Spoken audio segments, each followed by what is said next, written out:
It is also dangerous. It could easily get worse. What we're doing in response is hardly the solution. It is making our country much more volatile. It is setting us up for something bad. In a democracy, you cannot ignore honest questions from citizens. You're not allowed.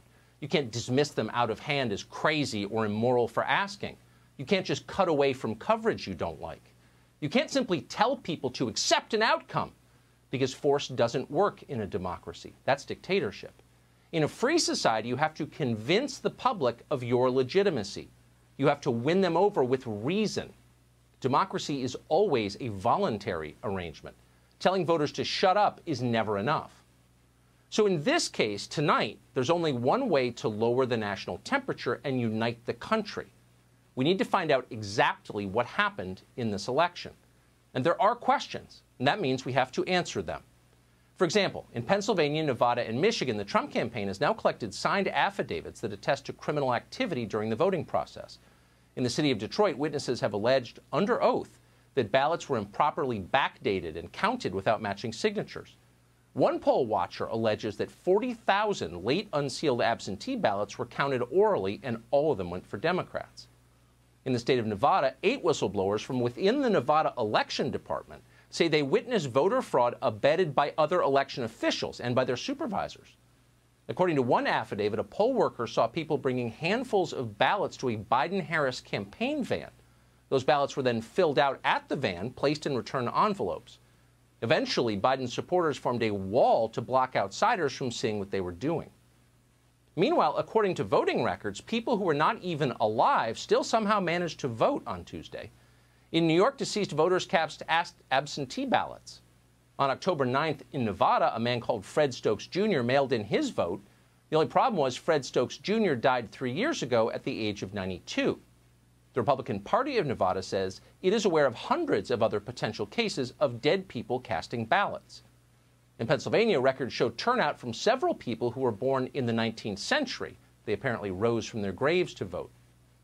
Now, all of that is real. We spent all weekend checking it. False claims of fraud can be every bit as destructive as the fraud itself, so we need to be careful and responsible, all of us. But what we just told you is true, and there's more of it. Just hours ago in the state of Georgia, an election official admitted that they will find illegal votes and double voters when they check the voter rolls. Let me be perfectly clear on another point. We are going to find that people did illegally vote. That's going to happen. There are going to be double voters. There are going to be people who did not have the qualifications of a registered voter to vote in this state. That will be found. Is it 10,353? Unlikely.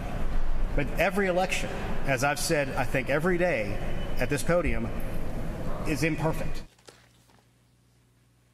We are going to find that people did illegally vote. That's going to happen. That is the official account before even counting the votes from a key swing state in the middle of a contested election. And of course, you can believe it because we've already found illegal voting. So much for those claims that voter fraud never happens. Of course it happens. They knew it happened when they told us it would never happen because they're liars. So we know that for sure. At this stage, the fraud that we can confirm does not seem to be enough to alter the election results. We should be honest and tell you that. Of course, that could change. But changing the election results is not the whole point. The real point is that fraud took place, and that should horrify us. If you want people to believe that our system is real, that our system is worth, say, joining the military and dying to protect, then you've got to get to the bottom of what just happened, and you've got to do it as quickly and responsibly as you can. You can't have fraud in an election because no one will believe in elections, and then things fall apart. But gathering facts is the last thing our media, our designated fact gatherers, seem to want to do. Instead, they're demanding that you shut up and accept Joe Biden. Period. That's their verdict. You must accept it. And if you don't accept it, they'll hurt you. In other words, no one in this country is going to set up a, quote, resistance to Joe Biden. They're going to make certain of that. Those resist stickers you remember? No, those are for Range Rovers only. No pickup trucks allowed. Try it, buddy, and you'll find out. Overstatement? Well, this morning, a prominent anchor on CNN sent this tweet to Trump supporters. Quote, I truly sympathize with those dealing with losing. But at a certain point, one has to think not only about what's best for the nation, peaceful transfer of power, but how any future employers might see your character defined during adversity. Got that? Your character is on trial here. Future employers, take note. In other words, accept Joe Biden now or you will never work again. Do what CNN tells you to do or good luck feeding your family. Did the Sicilian mafia ever make threats that explicit? No, they didn't, because they knew the FBI was listening. But in this case, the FBI is on board. And so, of course, is the entire media establishment. After Joe Biden claimed victory on Saturday, CNN released an ad commanding its viewers to accept Joe Biden as their lawful president and holy savior. If you don't let Joe Biden into your heart, there cannot be peace. Watch. Our trust has been broken in our leaders, in our institutions, even with some of our friends. And we are hurting.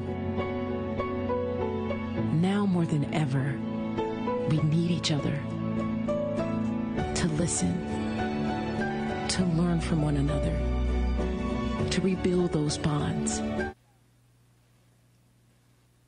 It's over. Now's the time to come together. Now's the time for healing, or else. So what exactly is this healing that they're looking forward to, that they're commanding you to participate in? Well, Michelle Obama's thought a lot about healing. In her message of unity, Michelle Obama wrote this, quote, "Let's remember that tens of millions of people voted for the status quo, even when it meant supporting lies, hate, chaos, and division," end quote. That's the unity message. Let's remember who disobeyed.